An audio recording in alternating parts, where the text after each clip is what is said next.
Boa noite, pessoal. Meu nome é Abraão. Iremos apresentar os experimentos práticos 1 da disciplina de prática de eletromagnetismo. O nosso grupo é composto por mim, Abraão, o João, o Luiz e o Onésio. O professor é o Gerardo Antônio. O semestre é o segundo semestre de 2024. São os cursos de engenharia da UNB, no Campus Gama.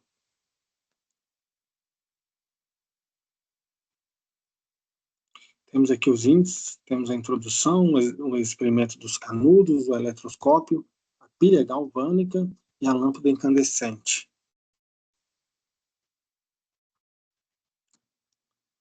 Então, para começar, a introdução, eletrostática e eletrização.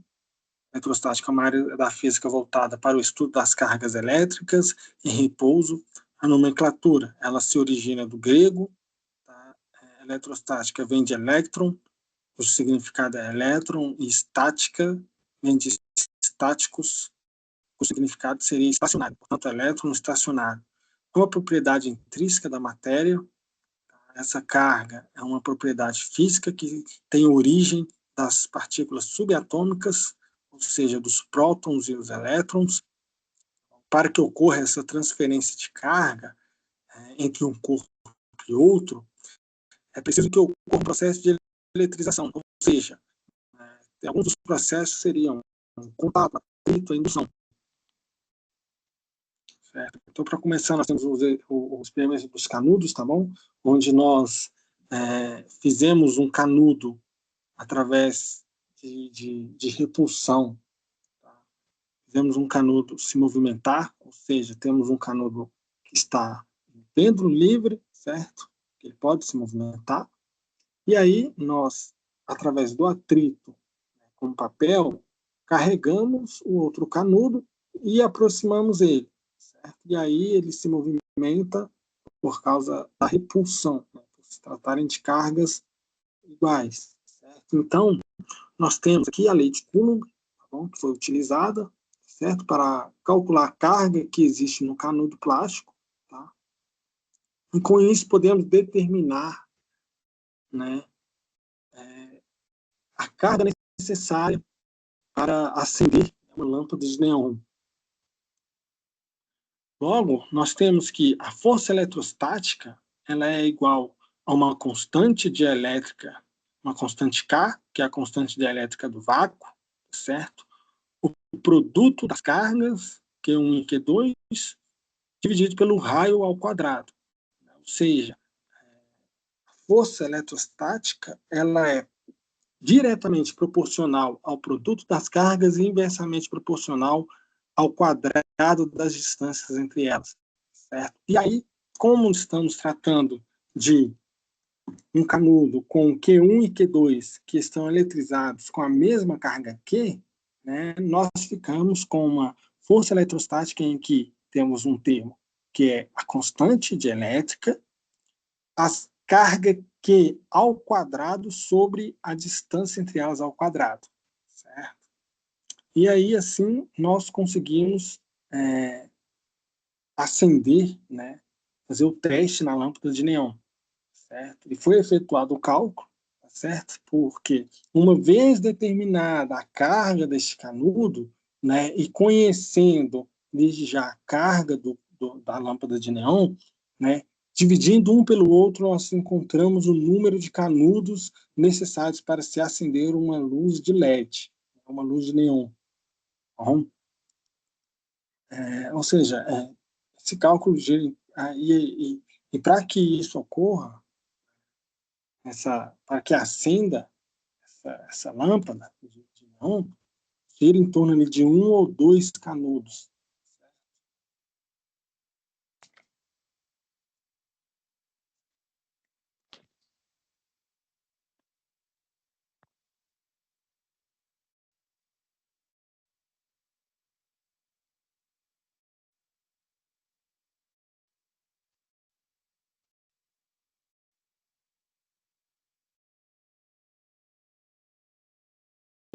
Qualquer casa que você entra no interior ou nas grandes capitais vão ter lâmpada, só que não da incandescente. Os modelos hoje são lâmpadas fluorescentes ou de LED, que consomem muito menos, mas a gente vai chegar nesse ponto.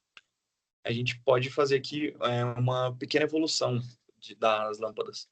Desse modelo inicial, em 1879, como eu falei, com a lâmpada de algodão carbonizado. Depois, em 1962, o Nick Holoniak Jr. conseguiu obter a luz visível a partir de um LED, e aí foram os primeiros modelos de lâmpada LED, até ele ser aprimorado e amplamente comercializado também em 1989.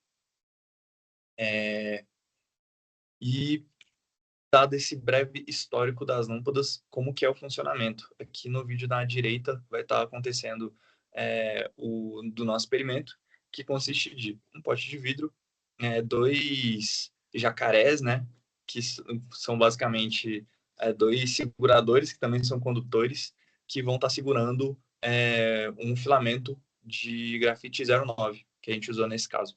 Como você pode ver, são 4 elementos essenciais que a gente precisa para conseguir reproduzir esse experimento da lâmpada. Filamento, a gente precisa de ter passagem de corrente elétrica no filamento, e aí entram os condutores que a gente usou, e aí, no caso, eles estão conectados a uma fonte de corrente contínua. O aquecimento no fio, que o aquecimento acaba chegando no ponto de incandescência, como você pode ver, que ficou bem brilhoso, e também emissão de calor. Aí, nesse ponto do vídeo, já queimou, né, o nosso grafite. Ele durou, no total, um pouco mais de 1 minuto e meio. Nesse vídeo ficou mais curto porque tá uma versão onde ele já começa pegando fogo. E, basicamente, é isso sobre o experimento da lâmpada incandescente. E aí a gente segue agora para a parte de discussão sobre o assunto e melhorias e opiniões que a gente tem sobre os projetos que vão ser abordados.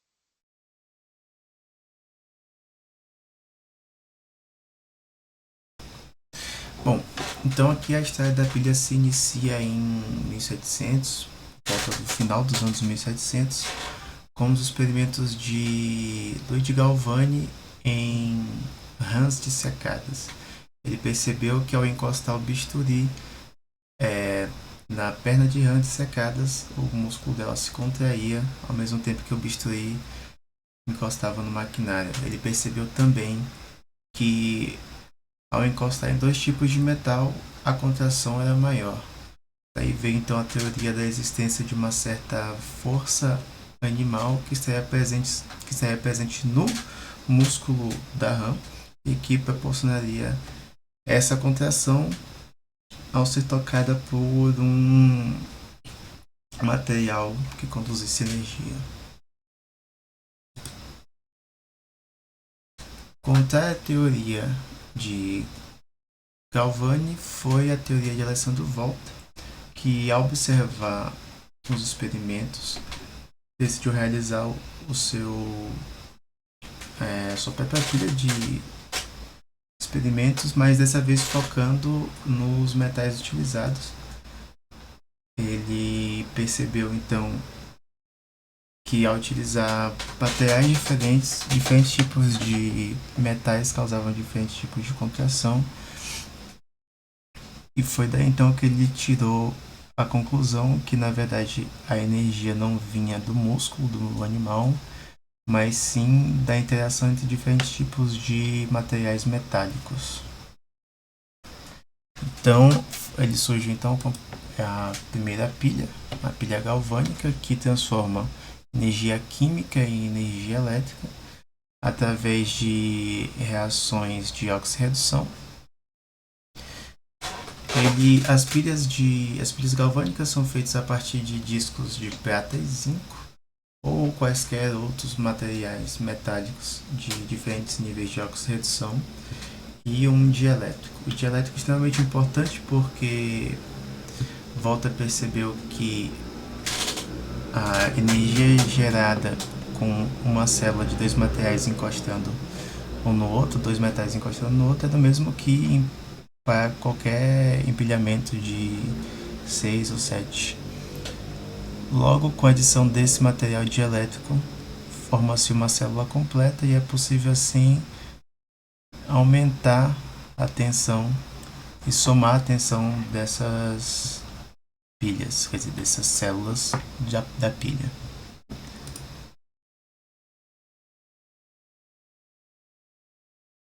Aqui temos o exemplo prático em que conseguimos acender 3 LEDs em série com 27 células formadas por uma moeda de 5 centavos, uma arruela de zinco e papelão úmido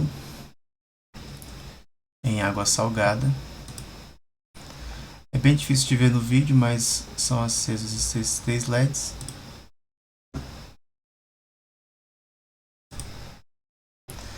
E foi gerado com cerca de 14 volts. Mesmo assim, percebe-se que não tem uma intensidade muito grande de luz, porque ainda é uma fonte de baixa corrente.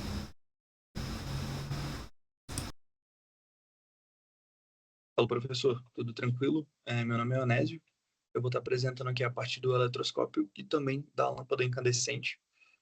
Só queria justificar o porquê de eu estar apresentando duas partes, mas o João, membro do nosso grupo, a mãe dele está hospitalizada, ele está acompanhando ela, e aí ele vai conseguir participar da nossa discussão, né, sobre os experimentos, os resultados obtidos e tal, mas ele não vai, ele disse que por causa do tempo e acompanhar ela na rotina do hospital, acabou não sendo possível dele conseguir, de fato, apresentar a parte dele em separado.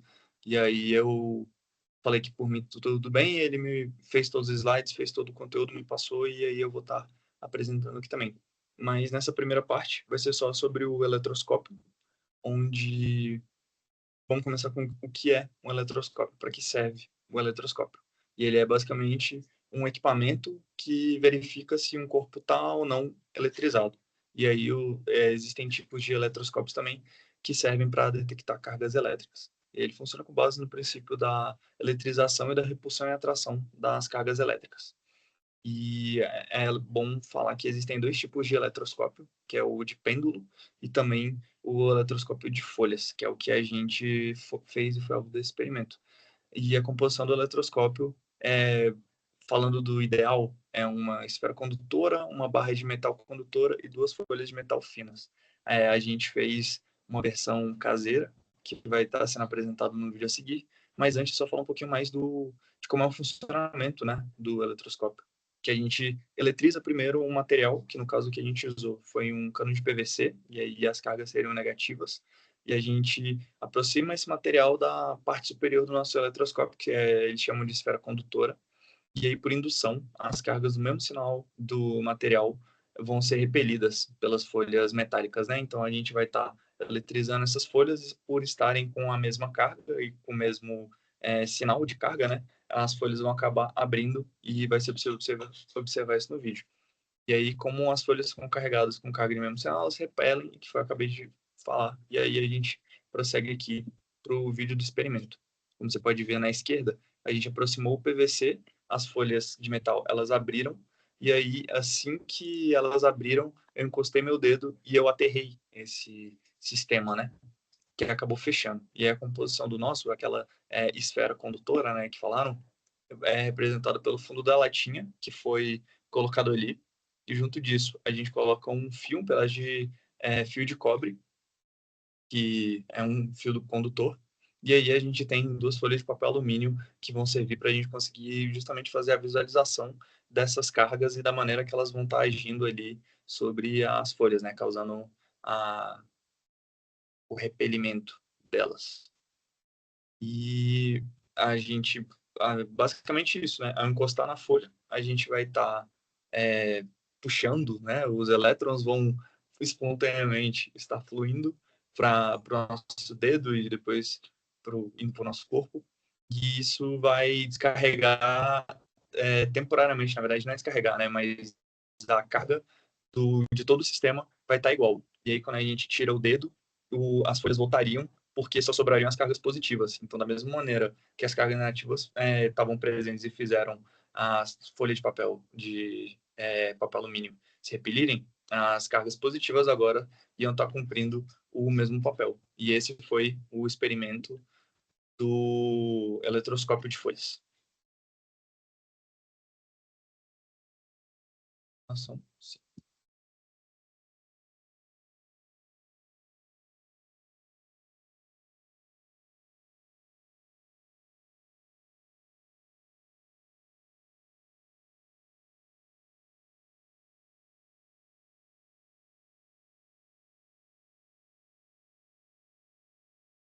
Então, gente, considerando aí os experimentos que foram feitos nessa primeira parte, o que vocês acham que dava para ter melhorado na apresentação ou na montagem? Vamos começar pelo primeiro de todos, que é do canudo. canudo. A gente precisava energizar com papel ou com qualquer outra coisa que pudesse deixar ele elettricamente carregado, para depois tentar afastar o outro com a carga elétrica dele. Sim, só precisava não apenas um canudo, tinha sido com 2 canudos, deixarem eles com a mesma carga. E com essa carga, a gente tem que fazer os cálculos considerando a massa de cada um, a distância que estava entre eles. E com isso a gente poderia saber a carga que tinha em cada um. As dificuldades que a gente teve, depois de umas pesquisas pós-experimento, foi que o clima interfere bastante. No primeiro dia estava chovendo bastante, mas estava bastante úmido. Ou seja, o cano não estava tão carregado e não fazia tanta força eletrostática. Aí tanto no sexta-feira seguinte a gente conseguiu fazer porque não estava chovendo. Outros exemplos disso seria no caso de tomar choque de carro, você desembarcar dele ou trocar de roupa num dia seco. Pois é, a gente realizou o experimento quase que em meio a uma tempestade mesmo. Então, Pois é até é. uma situação atípica para Brasília, né? Sim. Mano, no primeiro dia, de fato, tava uma chuva completamente fora do comum. A gente Até espera que isso aconteça. comentários à toa, fui pra casa logo depois da aula, tava indo de carro, cara, a descida do Parkway ali, tava tudo, tipo, quase alagado, tá ligado? Era aquela água que atravessava toda a pista e você ficava, pô, não sei se aqui vai dar bom, não. Foi Se serviu para alguma coisa, serviu para mostrar que, de fato, a umidade vai interferir bastante nesse experimento aí. perfeito, porque Sim. aquele a gente ficou o tempo todo de aula, né? Praticamente 2 horas só a fim de conseguir fazer o primeiro experimento do canudo e não tava rolando. Tentar energizar o canudo, sim. Sobre a E lâmpada, para comprovar nosso ponto, não era apenas o nosso grupo que teve dificuldades. Todos os grupos lá presentes não estavam conseguindo energizar o canudo. Exatamente. Acredito que estabelecendo parâmetros também pré-definidos, né? Porque meio que a gente chegou lá e foi fazendo experimento assim, né, sem aqueles parâmetros. Não sei se vocês já fizeram outras experiências de laboratórios, né? Por exemplo, eu fiz o de materiais, e aí a gente tinha que chegar, tinha um roteiro para seguir bonitinho, né, do que fazer, os procedimentos, Na e verdade, tudo isso interfere, né? Tudo isso interfere. mas justo, de fato, tudo interfere. E aí Ai, uma melhor organização seria, né, trabalhar mesmo como de fato um pesquisador, uma pessoa, né? Como uma persona da pessoa do laboratório ali que usa o jaleco branco e vai lá e faz o experimento e dá certo.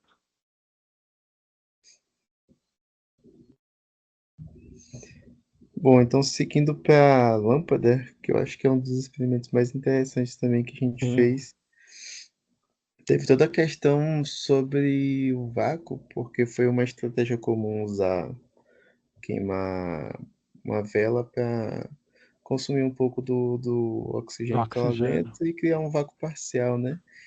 Mas existia a possibilidade desde o começo de usar aquelas válvulas unidirecionais para remover o ar também.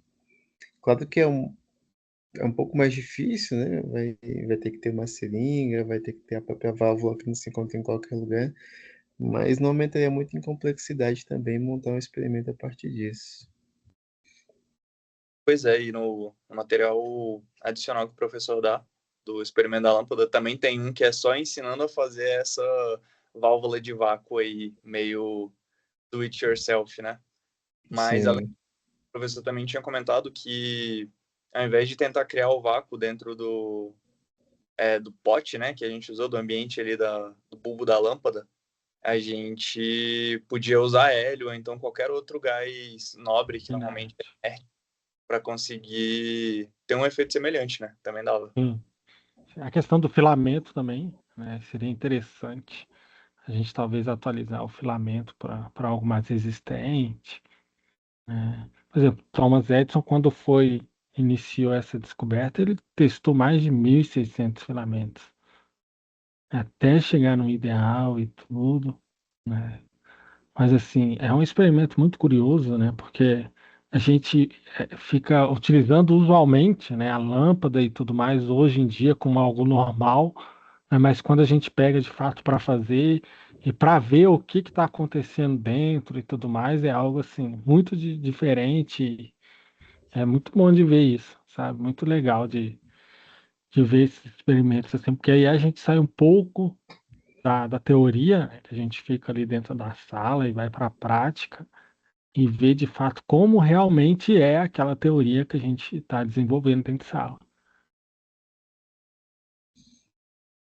né? O passo a passo de um verdadeiro projetista, né? Cara, E eu, Uhum. vou te interromper. Sabe uma curiosidade firme que veio em mim agora? Eu até parei para pesquisar aqui no Google, mas de cara eu não consegui encontrar. Eu fiquei muito curioso de como que o Thomas Edison, foi mal, Watson, ele usava o que ele usava para energizar a lâmpada de fato, tá ligado? Para ela brilhar. Porque, se eu não me engano, o ideal do experimento também que a gente tinha que fazer era para usar as pilhas de moedas para energizar a lâmpada que a gente fosse fazer. Só que, tipo, velho, era muito trabalho, ia precisar de uma quantidade, uma pilha gigantesca de baterias lá, né? E aí a gente acabou usando a fonte corrente contínua. Então, tipo, naquela época eu não acho que tinha, né? Como é que ele fez, velho?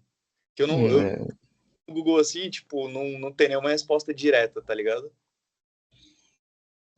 assim, as fontes já existiam, né? Naquela época lá eles já tinham, né, digamos assim, que a eletricidade em si já estava, em fase de desenvolvimento até que bem avançada. Então, é, ele provavelmente deve ter usado o- o- a própria descoberta dele, né, da rede contínua. Então, ou é a rede alternada. Eu sempre confundo ele com o Tesla, É, então ele é contínuo. ele é a contínua. Então, provavelmente ele usou a rede contínua dele para poder fazer ah, esse ligamento lá, Pô, mó sabe? doideira, né, velho? Tipo, Sim. é engraçado, porque não necessariamente as coisas mais complexas vieram antes ou depois das mais simples. Porque a gente, pra lâmpada, né? Eu até comentei no meu trecho do vídeo. A lâmpada é uma parada que, pô, tá no mundo todo, em qualquer lugar, independente de você ser rico, ser pobre no interior da, tá ligado? No interior do interior até uma capital, praticamente toda Sim. casa toda se chega a algum tipo de luz lá, né? E hoje até às vezes lugares onde tem uma rede off-grid com energia Sim. solar tem também. Então assim, é um bagulho mega simples, mas que não necessariamente veio antes de coisas muito mais complexas, né?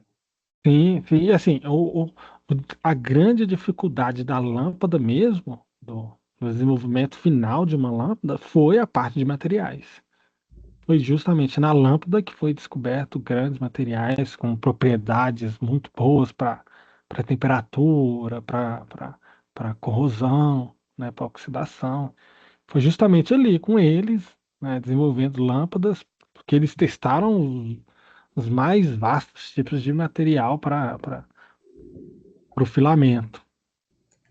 Pois é, e é maneiro também que é da própria, porque Sim, acho que em geral, acho que tirando o João, que é bem mais novo, tô chutando também, não sei quantos anos você tem, velho, desculpa. Você parece ser bem mais novo que a gente, Quando eu era criança, Vocês têm uma surpresinha maravilhosa. então eu vou botar todo mundo no mesmo balaio. É, quando a gente era pequeno, assim, tipo, em casa, a maioria das lâmpadas eram incandescentes também, e hoje já trocou tudo para LED, né? Tanto pela questão da durabilidade da lâmpada, quanto pelo consumo, quanto por não esquentar tanto. Então, assim, é muito doido, velho, o jeito que a ciência funciona e tudo evolui, e ao mesmo tempo que pode ser num piscar de olhos, eu parei para ver, e, por exemplo, as lâmpadas de LED do modelo comercial que tem hoje em dia foram inventadas em 1989, tá ligado? Mó tempão atrás, assim. Então é Sim, muito louco. sim, Sim, sim. inclusive foi material para grande prêmio Nobel. Foi o japonês que criou o LED azul, que era a cor LED azul, né? remanescente para completar o RGB. Eu estava dizendo que criou LED vermelho e verde foram criados nos anos 60. Pessoal recebendo prêmio até muito recentemente por acender lâmpada, quem diria. Pois é. Mas o Nobel é assim, né? A pessoa ela vai ganhar o Nobel depois de tantos anos da tua morte, pô. Tu nem Não, consegue até que ele está aproveitar. vivo ainda hoje. Inclusive, esse mesmo japonês está desenvolvendo LEDs de ultravioleta para poder fazer aplicação hospitalar. Por causa que o Maneiro. LED Olha só. ultravioleta, devido à energia altíssima de uma LED ultravioleta, pode matar micro-organismos, de Olha afetar aí. pessoas diretamente. Ou seja, pode ter o poder de desinfecção, LED ultravioleta. Aí sim. Bom, eu acho que dos outros experimentos não temos tanta observação assim, né? Pois é, Sim. o papel é difícil da gente pensar em melhorias para ele, fora a própria melhoria estrutural, né? Que o nosso foi bem adaptado, usando a garrafa PET, o fio de cobre e tal, mas eu acho que foi bem satisfatório o resultado que a gente teve, como ele serve para a gente justamente poder ver se se dá para, na verdade, eletrificar ele ou não, né? Isso deu para observar com o experimento muito bem de tudo que aconteceu ali. Então, Sim. é Só isso mesmo. sobre um comentário extra sobre a lâmpada. Ou então as gerações anteriores de lâmpadas menos eficientes que o LED atual, que elas perdem bastante energia para calor, enquanto que Sim, LED praticamente não aquece. o efeito Joule ali é a milhão, né? Que a gente vai estar Sim. literalmente aquecendo uma resistência até ela brilhar. Exato. Exato. Enquanto o LED funciona com a camada de valência dos elétrons apenas. Hum. Ou Absurdo, seja, né? não é a resistência à corrente em si,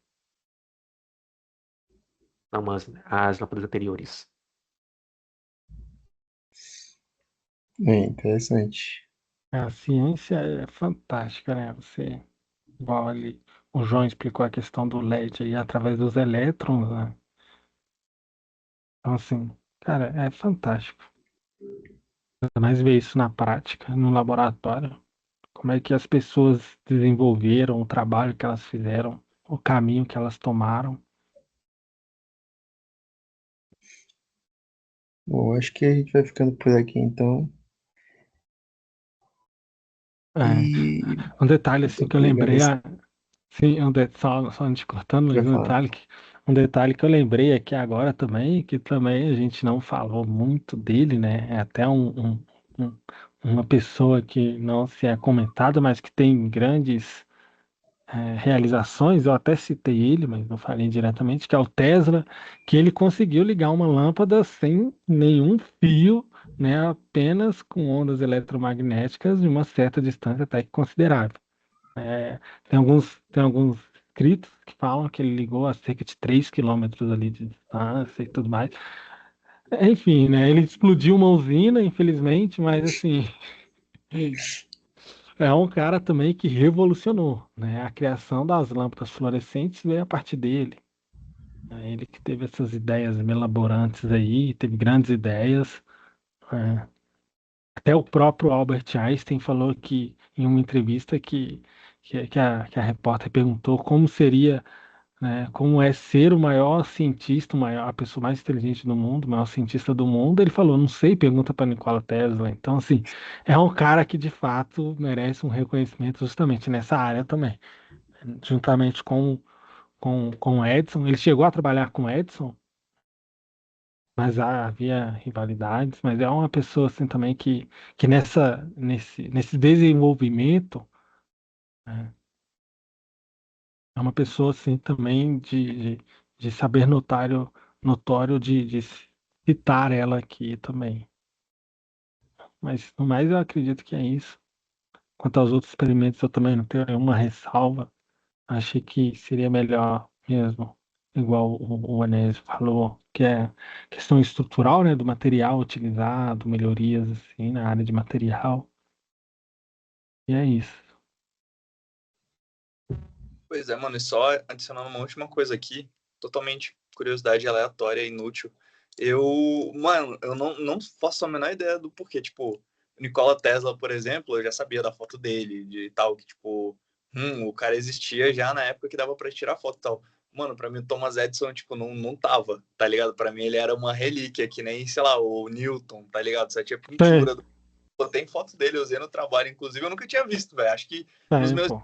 Tem, nunca teve foto dele, pelo menos eu esqueci 100%, porque eu lembraria, mano. tem, pô. Aí, pô, Cara, é, todos eles ali, cara, Albert Einstein, Tesla, Edison, tudo ali é basicamente do mesmo período da história, né? Todos eles. Tem uma foto, nessa foto tem vários cientistas, cara. Tem Tesla, tem Maxwell, eu acho já que vi Tesla não. Tesla cadeira, né? não. Tesla não, mas se eu não me engano tem um Edison, tem um Einstein, tem Maxwell, tem Marie Curie, tem um cara de gente, cara, assim, super importante nessa foto. E é fantástica. Os maiores pensadores, né? Tem o carinha lá da bomba atômica, tem uns caras foda lá, velho. Acho muito maneiro, velho, porque tu pega pra ver as fotos do Einstein e, tipo, super parece que o bagulho foi tirado em 1990, tá ligado? Só que, Sim, pô, sim. velho, logo menos Não, tá pô. 100 anos do bagulho Cara, aí, nem me sim, passava. se a gente for pegar a primeira série de Star Trek, de Star Wars, cara, o negócio é da década de 70, pô. É muito antigo, velho. Nessa época, por exemplo, a minha mãe nasceu em 71, então nessa época já tinha já filmagem e tudo mais. Muito louco mesmo, velho. Sinal aí de que a gente tá ficando velho, de fato, né? Não tem o que Sim. fazer. É, é, Rapaziada, então acho que é isso, né? é, Da que- experimentos. Muito maneiro também realizar tudo isso no laboratório. Da lâmpada aí, sim. de fato, me surpreendeu. Achei muito legal. E Foi, eu fiquei fechou. espantado. Achei que a coisa ia explodir tudo lá na hora que o negócio começou a acender lá e brilhar pra caramba. Achei que explodia vidro pra tudo quanto é lado. Infelizmente não aconteceu, né? Graças a Deus, né? Porque senão alguém poderia sair machucado. Mas então é isso. Muito obrigado. E até. Obrigado, gente. E até mais. Ó, E Rapaziada. até o próximo experimento. até.